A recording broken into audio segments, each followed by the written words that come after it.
Good morning. I'm Dr. Petra, and welcome to our Science of Mind class as we continue on in the Science of Mind textbook.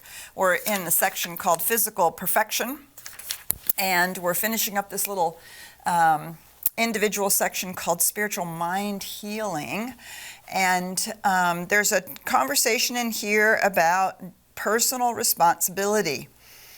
This is on the bottom of page 199. When we begin to treat for another, there is sometimes a great sense of personal responsibility when somebody asks us to do spiritual work for them. And we can feel like that, well, we have to do it perfectly, and if we don't do it right, then it's not going to work. And when we have this idea that we ourselves are accomplishing the healing, that we're accomplishing the result, we have forgotten that we're using a law, a universal principle. And basically when we think that we have the responsibility to do the healing, that our concentration or intentionality is going to make the difference, we don't really understand what we're doing. When we shift the sense of responsibility down to its last analysis, it is a belief that you cannot heal. Basically, it's a recognition that we're trying to make it happen ourselves. Do not give in to this belief, not even for a second. So we heal not because we heal, but we heal because we use a law. We use a law intelligently. We know that our word has the power to heal, not because it's our word, but because we're using a universal principle. So at the very end of this section, on page 200, the very last paragraph of this section, we must come to realize that treatment is a specific thing. Each case is specific, and no two can be treated entirely alike. So treatments aren't carbon copy. They aren't things that we do the way somebody else has done them. And just because we've done treatment for a cold or for the coronavirus or for cancer or for heart attack or high blood pressure or anything, just because we've used one quality of God or one quality of spiritual truth around that particular healing doesn't mean that for the next person or for ourselves or for the next treatment it's going to be exactly the same. No two treatments are the same. No two expressions of life are the same. And so we want to be clear that our treatment is not rote. It's not like saying the Rosary or the Our Father or the Om Mani Padme Hum or any predetermined or prescribed spiritual mind treatment words in our spiritual mind treatment. They are specific to the situation, to the illness, to the circumstance, to the person, and to the outpicturing that's wanted. So we're going to go on now and talk about disease. It's one thing to treat for surgery. It's one thing to treat for a broken bone, things like that, right? When we're doing our spiritual mind treatment there, we're basically doing spiritual mind treatment to know that the procedures and the processes are all governed by divine intelligence and that recovery happens effortlessly. But then we have this whole host of ailments, right? Ailments, diseases, outpicturings of stress, all kinds of things that sort of are under that heading of disease or ailments. I love this very beginning of this section called Disease is Impersonal. The word disease means lack of ease, dis-ease. Abnormal, absence of a normal condition. So what we have to do is remember that disease is not a thing of itself. It's the lack of something. It's the lack of wholeness. It's the lack of alignment of the native way in which our bodies are supposed to operate, right? Cancer is nothing more than the sense that the cells have of regenerating and growing, going crazy and forgetting that they're supposed to stop. and forgetting that there's something that they're growing into, and then they're done. So it's not normal. It's abnormal. It's outside of the easy, effortless, intelligent maintenance of our systems. And so disease is not a thing of itself. It's not a causal reality of itself. It certainly, for God's sakes, isn't the will of God for people to have a disease so they can learn a lesson or become more spiritual or be punished in some way.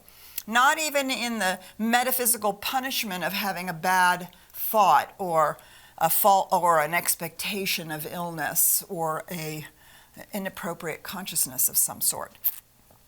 Disease is not personal. It's completely impersonal. It is simply the absence of that innate intelligence and wholeness operating. Something has gone awry, has gone amiss. And so we don't have to use any kind of a force or an idea that we're doing battle with something. It's simply an experience that we are actually having. So let's be clear. While we know that our spiritual and mental states create and affect and heal physical ailments, this does not mean that the physical ailment is all in our minds. We're going to be very clear about that. No, actually, it's showing up. It shows up in tests, it shows up on x-rays, it shows up as pain, it shows up as all these things. This does not mean that it's not a real experience. What it means is that there's nothing in causal reality holding it in place. There's no intentionality in the universe saying illness is required. Somewhere between the absolute reality of wholeness and its expression in physical manifestation, something's gotten kinked, caught, out of alignment, or overwhelmed by other things that are going on in the physical world. And so what our process is to realign all of that. It doesn't mean that something is out to get us, and it certainly doesn't mean that somehow it's the will of God. So I love this statement. Disease is an experience operating through people which does not belong to them at all. Recognize that it is nothing that is out of alignment with harmony. Nothing but being out of alignment of the harmony and the recognition of this deep and profound wholeness that is the truth of our being. You must know that the power you're using is definite, scientific, dynamic, spiritual, absolute, complete, and that it will work. Let no fear come into your thought. So when we do our spiritual work, we use a spiritual mind treatment to effect spiritual healing, we are using a power that is definite, scientific, dynamic, spiritual, absolute, complete, and that it will work.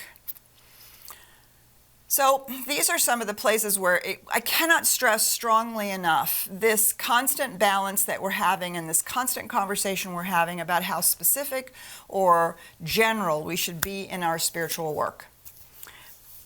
You are using a power that is definite, scientific, dynamic, spiritual, absolute, complete, and that it will work. Nothing in here says you can't be specific.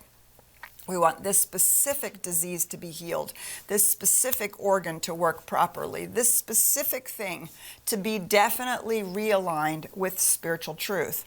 And it's not hocus pocus. It's not just, the power of positive thinking, although certainly there's tons of evidence that thinking positively helps align ourselves and create that healing environment within our bodies. But we are using a spiritual law. And what is that spiritual law but the law of cause and effect? Those causes that we put into motion intentionally with deep conviction, understanding what we're doing, must have a corresponding effect. And the effect that we're having is an outpicturing of some cause that we have allowed to move into our lives or into our consciousness. So when we do our metaphysical healing, right, we understand that there is a false cause out picturing. There's some sort of a false cause out picturing, which could be as simple as, I believe I become fearful of the flu season. It could be as specific as, I fear getting this particular disease, either because it's ubiquitous in our culture or because my parents had it or for some other reason, right? And or we've just simply allowed ourselves to get so run down that we are open and available to germs and things that can get in. So we know that there's a cause. And the problem there is that we can then become the consciousness police for ourselves or for others. Well, how did you create this? Well, you must have been thinking something to let this happen. So what's wrong with your consciousness, right? And we don't do that. We do not do that. The first thing we do is to separate the belief from the believer. Separate the belief from the believer. We begin to perceive the individual as a spiritual being no longer subject to whatever the false belief is, and is even now the embodiment of perfection. Our job is to separate the belief from the believer, to recognize that somewhere along the line, something was allowed to grow in consciousness that is now manifesting and out picturing. But this does not mean there's something wrong with a person's consciousness, or that they aren't spiritual, or that we ourselves have done something wrong if we experience some disease. I think this is the most horrific kind of metaphysical guilt that we can have about ourselves or blame about someone else. We separate these two things, and then we work with the underlying structure of wholeness, right? Because it's not so much some kind of hidden psychological false belief, but it's simply a misalignment of spiritual truth. We recognize that mind or intelligence or a spirit is the groundwork of all movement, definitely, specifically, and consciously. We speak our word using this creative medium. So we're clear about what we're doing. We're clear about perceiving spiritual truth behind an apparent condition. So how do we do this? So it took me a long time to find some way of really getting hold of this as a recognizably, palpably embodied idea, not just some, well, these are nice words. And so I really started looking around at nature, really started looking around at the way in which, my favorite example is trees that fall over in a storm, or they're struck by lightning, and they fall over, and half of them is no longer functioning, and the other half just keeps growing. And the tip of the tree can turn over and become a whole new tree. Half the tree is beautifully green and growing, and the other half isn't. And that seed, that underlying perfection, is there in that tree. It's there, and even though a portion of it is no longer functioning according to that perfection, there's a portion of it that actually is. And if I can see that, I can either focus on the part that's growing, or I can focus on the part that has died from the lightning strike, or that has no longer growing because the tree has fallen over and only certain roots work. Right? Being able to see those two things at the same time and deciding which one I was going to focus on really began to open this up for me. How do I perceive spiritual truth, the spiritual perfection of myself, my body, somebody else who I'm doing spiritual mind treatment for, when it is clouded or out picturing something not in alignment with that wholeness? That which we call disease, illness, ailments. How do I find the ability to see through to the spiritual absolute and complete truth. Yeah. So, how do you find that? What's difficult about that for you? And how do you find that? That, I think, is one of the biggest places where we can begin to start with our conversation about healing, especially around diseases and things like that, in ourselves or others. What's the challenge with seeing spiritual truth when a disease is presenting itself? And how do you find your way into seeing absolute truth in those situations? So those are the questions I thought we would stop and talk about a little bit, see what thoughts or comments you have about all of this, and get our conversation going. So Ryan, I'm going to turn to you and let you tell people how they can engage. Yeah, thank you, Petra, and thank you for having me here once again with you guys. So if you're with us on the Zoom room, you can go ahead and hit the raise your hand icon located at the bottom of the screen, or you can always text your comments or chats inside of the chat box and I can read them out loud. If you're happening to watch us on Facebook Live, go ahead and just put it in the comments section and I can bring those into the room. And I do want to let folks know that I keep everything pretty much anonymous, so that way this is a safe container for you to go ahead and share yourself. So if we have anybody who would like to share, it looks like I do have a couple people. Go ahead and hit the raise your hand icon. I'm going to read some of these out loud to you, Petra. Mm-hmm. So it says, I love Reverend Petra's example of that broken tree, how in the other half of the tree can grow new sprouts. It's a kinder way of thinking of myself. Yes. And I agree. Beautiful. And one of the folks Thanks. asked if you could repeat the question again. I think we were talking about how do they find this for themselves? Yeah, how do you see spiritual truth in the face of the physical evidence of disease? How do you help yourself see that? And I don't mean just intellectually think about it, but really being able to do that spiritual work that separates the spiritual truth about someone or yourself from the physical ailment that may be showing up in either your body or somebody else's body that you're doing spiritual work for. How do you see that for yourself so that it becomes a real experience to you? That's the question. Ryan.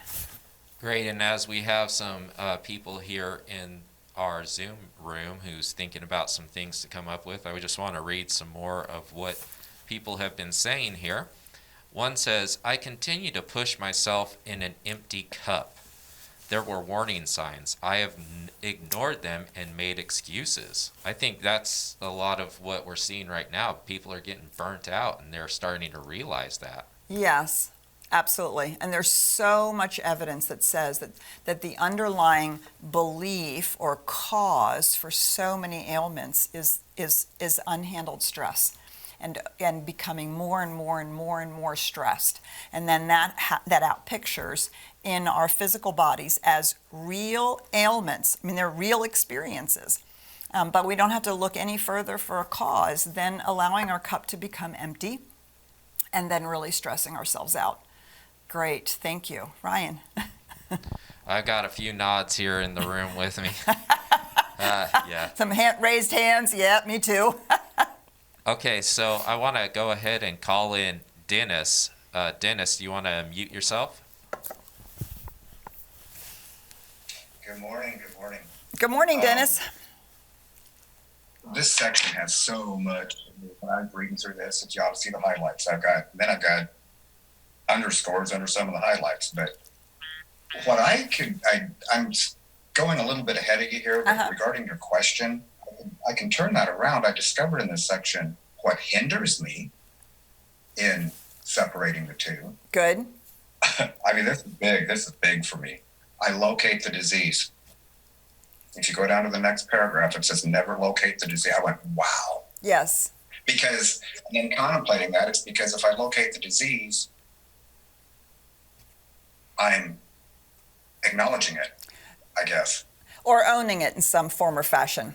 Right. So that's, I just wanted to share that. Yes. This is a whole section for me. Beautiful. Thank you, Dennis. And it's really right. That's a part of this sort of separating out the physical ailment from the spiritual truth. And, you know, it's interesting that he does say that in mental practice, never locate disease. Separate the belief from the believer. And so what do we mean by locate the disease? Basically, that means locate it within us or within the person we're doing treatment for. And so, yeah, so anytime that we own a disease, we talk about it as if it were us, as opposed to as if it is simply an experience we happen to be having at the moment. But it's not the truth of our spiritual being. We don't want to locate it as part of our being, as part of our life, but as an experience we're having, right? Do you see that? There's a little bit of a distancing there, and that little bit of a distancing allows me to access the spiritual truth that, no, actually, the spiritual truth of the essence of me is perfect. And the spiritual truth and the essence of someone else is whole, perfect, and complete, because that spiritual truth is the spiritual truth of life itself. And then how it outpictures, right? That's where the experience comes in. So thank you for sharing that. And it's super important. Yeah, you know, so just, and especially chronic things, right? I've heard people say I'm a diabetic. Well, that's actually not a trait of someone's beingness. That is a condition that someone has. And so our spiritual work, our meditation process that helps us understand that I have thoughts, but I'm not my thoughts. I have emotions, but I am not my emotions. I have a body, but I am not my body. These very awarenesses that come in our spiritual practice and our spiritual work allow us to have that little tiny bit of distance, not like we're trying to transcend the body because there's something wrong with it.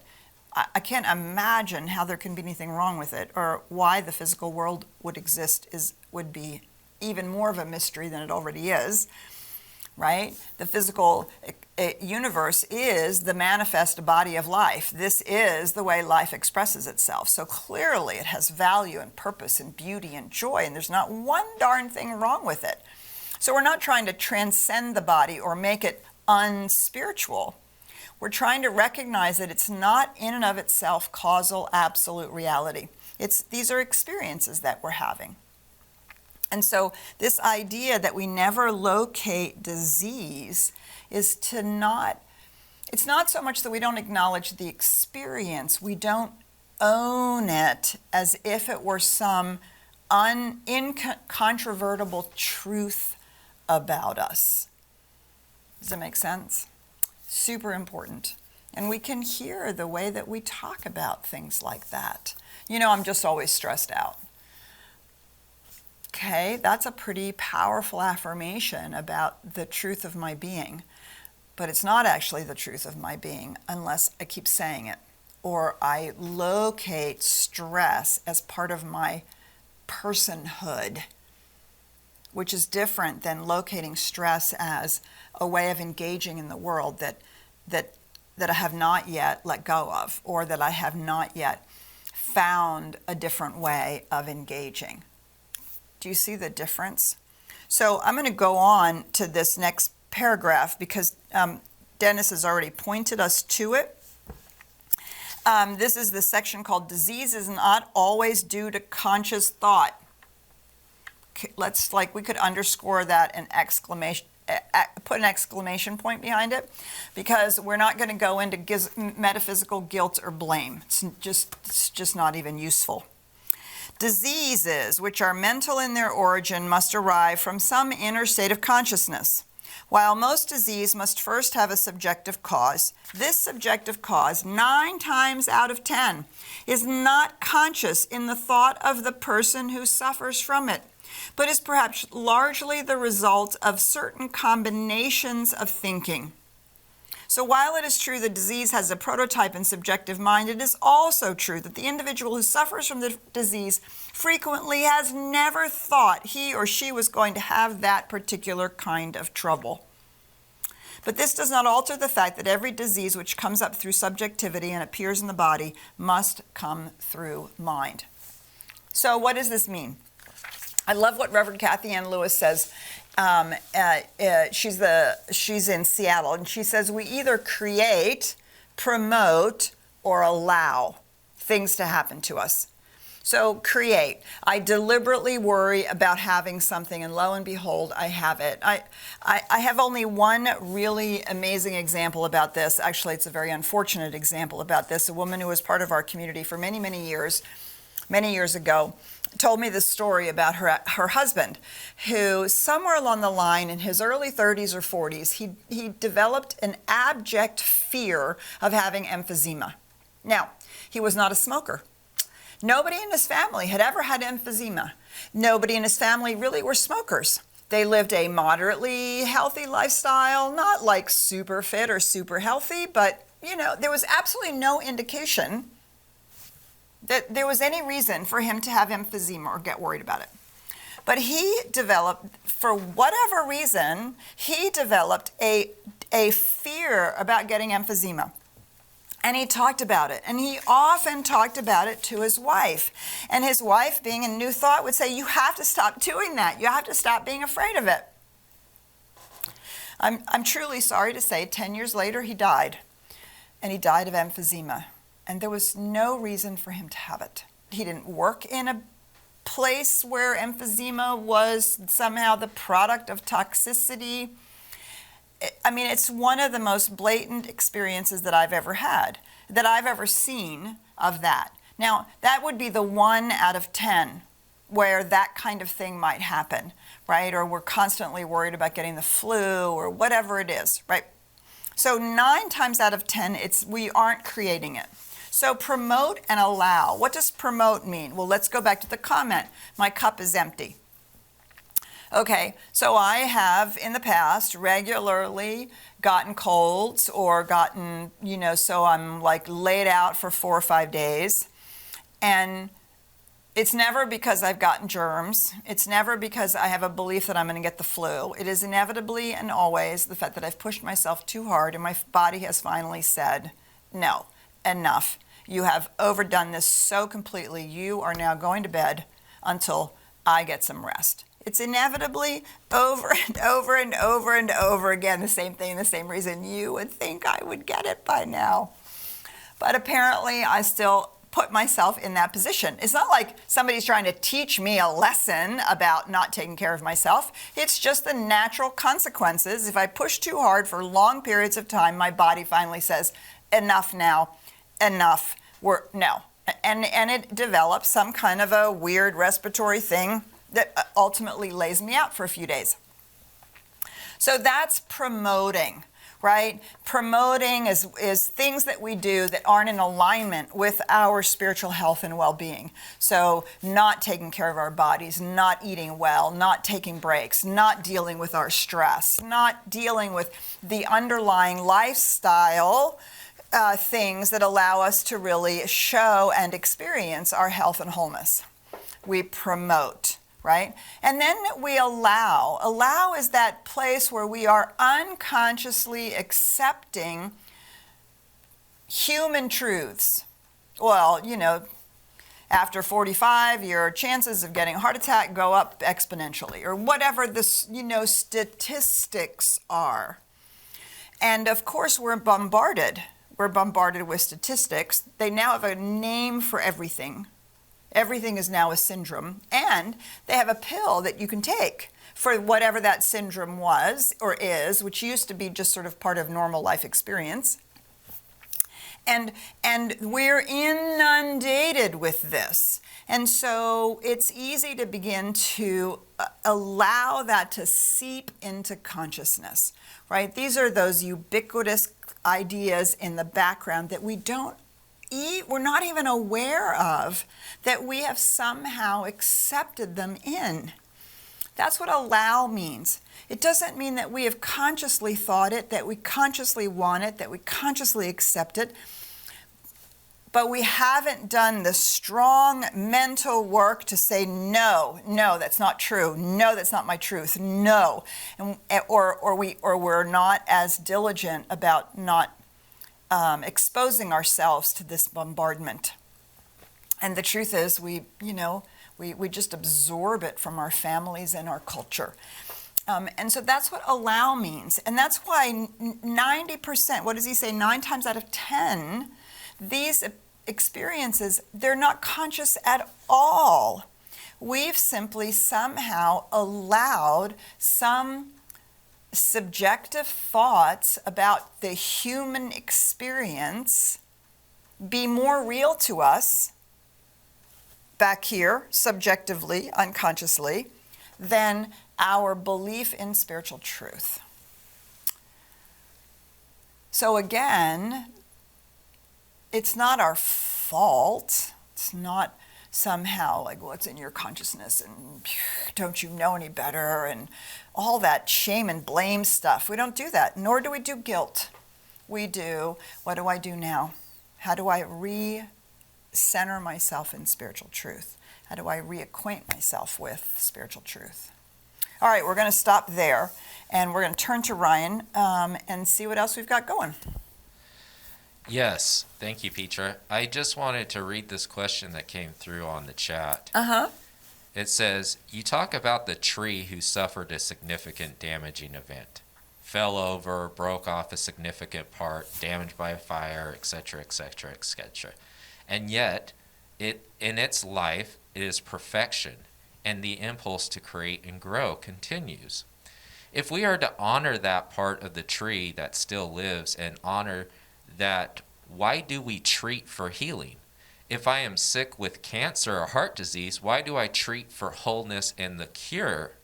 Why not just honor the part of me that is still living and enjoy that? Can you distinguish the two? This is a great question. I guess partly we do the work to heal because it could be that living with the disease is painful and actually detracts from the life that you want to express. If you choose not to be healed from it, that's certainly fine.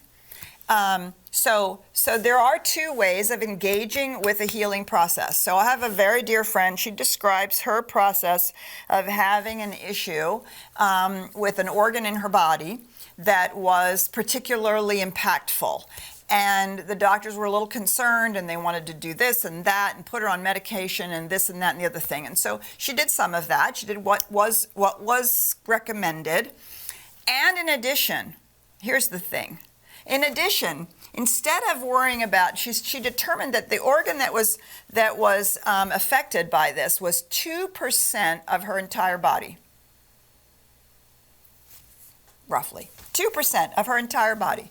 And so instead of worrying about the 2% that wasn't working perfectly, she did all of her spiritual work focusing on the 98% that was in fact working perfectly. Yeah, and she no longer has the issue with the 2%. So your point is perfectly well taken, right? That is a way that we can do healing work. There is absolutely no question about it. And fundamentally, that's what we're doing when we want to heal a cancer, right? What we do is we look at the cancer and we say, there's nothing in the universe holding this cancer in place. What's true about the spiritual being, which is a much larger portion, a significantly more impactful portion of any individual than a particular disease, no matter how bad the disease might be, we're focusing on that 98% that is actually spiritually whole, perfect, and complete. And basically we are we're focusing all of our attention on that, and the physical outpicturing has nothing holding it in place. And so, truthfully, essentially what happens is that it dissipates because there's nothing holding it in place. Now, whether we speak directly to the cancer and say, no, you have no authority here in my life, you don't belong to me, I release you and I let you go because I know the truth of my being, or whether we say, I accept the truth of my being, I'm whole, perfect, and complete, there's nothing that can come into that, there's nothing that can stand in the way of that. Do you see, in both cases, we're doing exactly the same thing. We're focusing on the essential wholeness, health, and well-being of the tree, and really allowing that to grow. And the difference is, instead of a dead portion of a tree and a live portion of a tree, we're focusing on the human experience and the spiritual reality, the spiritual causal truth. That's what we're focusing on. And that's what brings about the healing. Now, sometimes we can, in fact, focus on that to the exclusion of everything else. Other times we need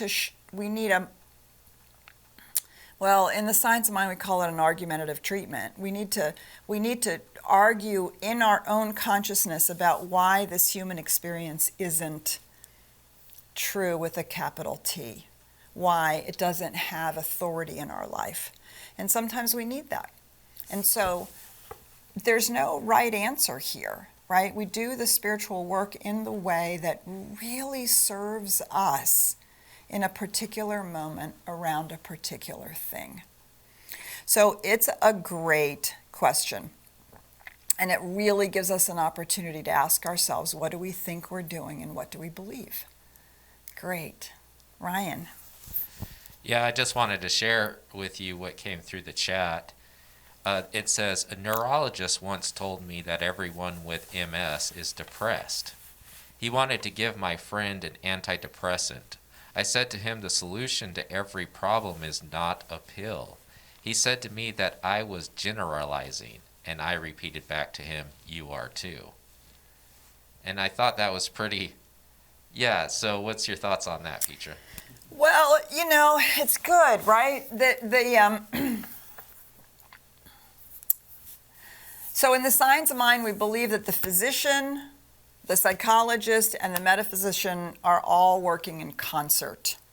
So the physician works on the physical body, the psychologist works on the mental and emotional state, and the metaphysician works with the spiritual reality and the spiritual truth.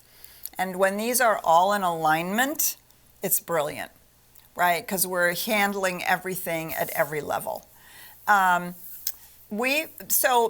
Everything obviously can't be handled with a pill.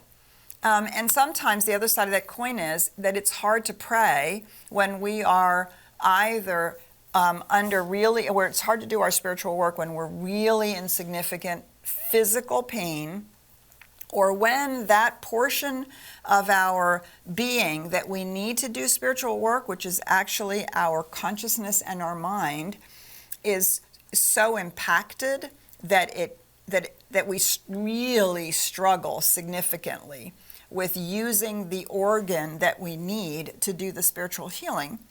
And so there's nothing wrong with getting a leg up. I tell this to people all the time.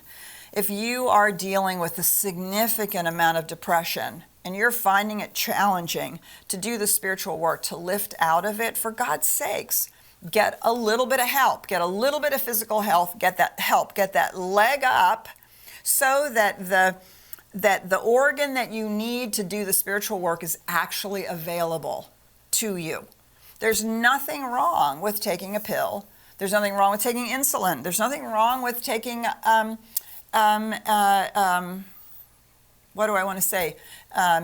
drugs for mental illness for the rest of your life. Not one single thing wrong. If you had a withered leg, or you would and it was a foot shorter than the other one, you'd use a crutch.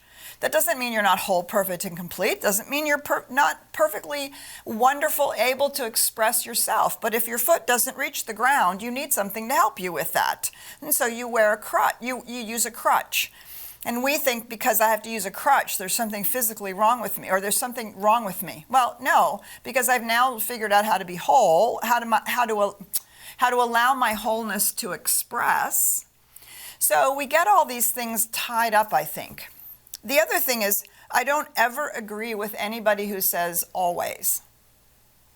Depression, the idea that MS is always about depression, I don't buy that. It could be sometimes. I don't know enough about it. You know, this is one of the things that is so remarkable about Louise Hay's work. And, you know, she has that wonderful book, Heal Your Life, and you can literally look up ailments and things that are going on in your body. And over the course of her years of study and all the work she did with lots and lots and lots of people with physical healings, she began to make some of these relationships, right? That certain things that would show up in the body were out picturing underlying issues, right? So for me, when I'm laid out, the underlying issue is I still haven't learned how to take care of myself.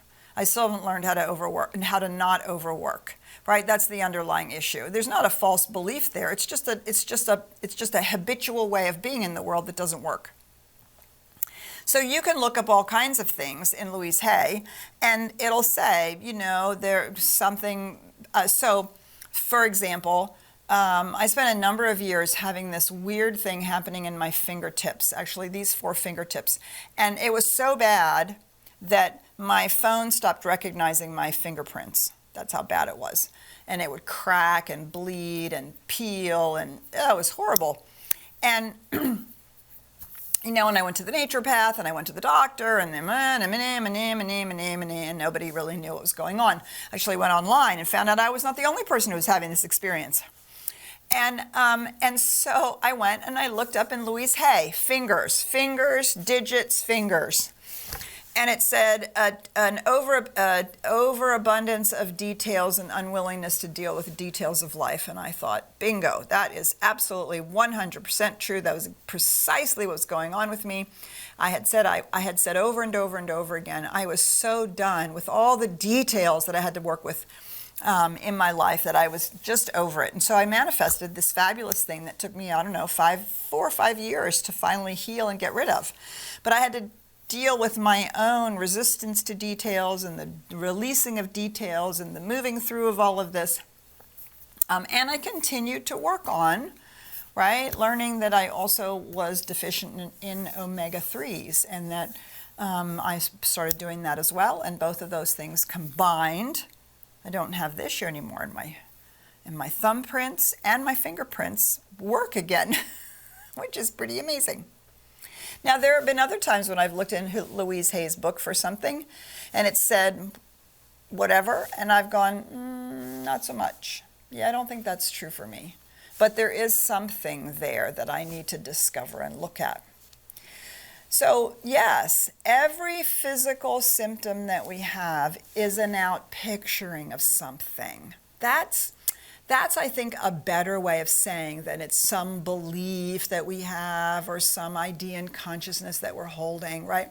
It's an outpicturing of something. Sometimes it's a call to attention. You're not paying attention to something. And we don't know how to get our own attention other than to manifest. If we're not paying attention with discomfort or with stress or this or that, we can escalate for ourselves the things that we create so that we'll start paying attention. And I had to start paying attention to the fact that I was in resistance to all the details in my life. Some I had to let go of, but the other part of it was I had to stop being in resistance to it because some of them just weren't going to go away. Do you see that? So it was simply a manifestation of some conflict within my own consciousness that was now outpicturing. So we can always ask anything that's going on in our bodies. Well, what I like to ask is, what do I use this for? What do I use this finger, this organ, what do I use it for? What's it for in my life? And I listen to the words that I use to describe it. And then I listen to the words that I use to describe the problem with it. And those two things combined together can really begin to access what is it trying to outpicture, or not trying, what is it outpicturing for me? What inner reality is being outpictured in these physical symptoms? That's what becomes really useful. And when then I can work with what's going on here, sure, and do some things to ameliorate and take care of some of the outer symptoms, of course. I don't need to be in pain while I'm doing this work, right? But it's the work back here to really start shifting and changing some of those things, then the outpicturing changes. Do you see? And so sometimes I think we misunderstand the words. Well, we have a belief. Well, it doesn't mean we have a belief in cancer. It might mean that we are struggling with anger that we're unable to express, and we don't know what else to do with it, so we stuff it into our bodies. Or maybe we have a significant amount of depression, and it seems to me that often depression is an inability to express outwardly, and so we stuff inwardly. And again, often it's justified anger that doesn't get expressed, or an inability to be all of who we came here to be. And then we find ourselves gathering that in and shutting it down. And and these are just things to ask ourselves. Or it could be that, quite frankly, that we have a misfire in our brain. We don't have enough chemicals, and if we could just have the right chemicals, we wouldn't be depressed anymore. Okay, great. And if your body produced enough insulin, you wouldn't have to take insulin. But if it's not producing enough insulin, have the insulin. Just as if your leg is a foot shorter, get a crutch. We have see, perfection doesn't mean like we look like a supermodel. Perfection doesn't mean we look like anything we see in the movies or the magazines, or that somehow you can come into the world without hands and feet and still be perfect. We have this so we could replace the word perfect with wholeness. And wholeness, the second definition in the dictionary of wholeness, is actually integrity. The wholeness of the hull of a ship is the integrity of the hull of the ship. And because the integrity, not like honesty, like moral integrity, but the integrity of the hull of the ship, is what allows it to float. Do you see? Doesn't matter what shape it is, doesn't matter whether it's old or new, it doesn't matter what it's made out of. If the hull has integrity within itself, if it is whole, the ship will float. And we have translated perfection in flawlessness and a whole boatload of judgments and requirements of like a little teeny tiny box. If you don't fit in this little teeny tiny box, if you're not smart and beautiful and thin and blah blah blah blah, then you're not perfect.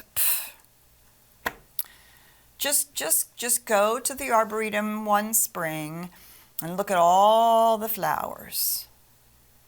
And they're big and they're little, and some of them have bug holes, and some of them are brighter than others, and some of them have variations of colors that are really pretty, and some of them are kind of washed out, and they're all wholly themselves, perfectly expressing as flowers, beautifully giving their perfume, allowing themselves to be pollinated, so the plant thrives, and they just are fully themselves. This is what perfection means, to be able to be fully ourselves.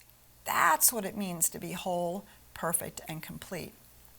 And not ourselves like psychologically and physically ourselves, but our spiritual self, to be wholly and completely the self that I've come here to be. That's the only reason to do any healing. Anything that stands in the way of that, whether it's physical healing, emotional healing, psychological healing, the only reason to do healing is anything that stands in the way of that. And if it doesn't stand in the way of it, it doesn't have to be healed. It's a perfectly wonderful part of who we are and how we are showing up in the world. So that's also a really great question about the one about, well, why don't we just let it be? Well, some things we can actually just let them be because there's actually nothing wrong with it. Oh, and while I'm on this tirade, let me just go for 2 more minutes on this little tirade. The other piece of it is perhaps somebody has manifested cancer or this, that, or the other thing because it's time to go. We don't really know how to just sit on our bodies, close our eyes, and say, I'm done here. Now I release my physical form and I'm going to go on to the next plane. I actually do believe that someday all of us will be able to do that. And there's lots of evidence that we have people who already know how to do that. Think about how many of us have had grandparents that have simply died in their sleep, at home, in their bed, perfectly ready to go. Right? But you're not allowed to do that anymore. Death has become a medical event, and you have to die of something. And for God's sakes, death has been considered a failure. And what a horrible thing that you should die. And so we're going to do everything at all costs to keep you alive, no matter what. It's insanity. And so we manifest things because it's time to go. And we don't know how else to go but to create something that we can die of. And again, this is not our business to have this opinion about anybody else. It is their business to have that opinion about themselves and for us to have that opinion about ourselves. And so we don't actually believe of death as a failure. And so our healing could be the final release of our bodies to move on to the next great expression of life without the hampering of whatever is complete here in this lifetime. And so again, not everything requires a healing. But only I know that about my life, and only you know that about your life. Nobody else gets to have an opinion about that. And those things that we seek to heal, we have a right to heal, and we have a way to heal. And we can absolutely decide that we are going to heal it. So we're going to carry on with this conversation. The next sections are how to heal, and healing is clear thinking. So go ahead, like Dennis, read ahead. We'll continue this conversation. Thank you for your thoughtful questions and insightful sharing. I'm hopeful as it is as interesting to everybody else as it is to me. I really, really love it when you engage and participate. So thanks so much for joining me this morning. We'll see you at the Sunday celebration. We'll see you on Wednesday night, Tuesday night, or Wednesday night, or all the different ways in which you can engage with us during the week. Have a beautiful week. Bye for now.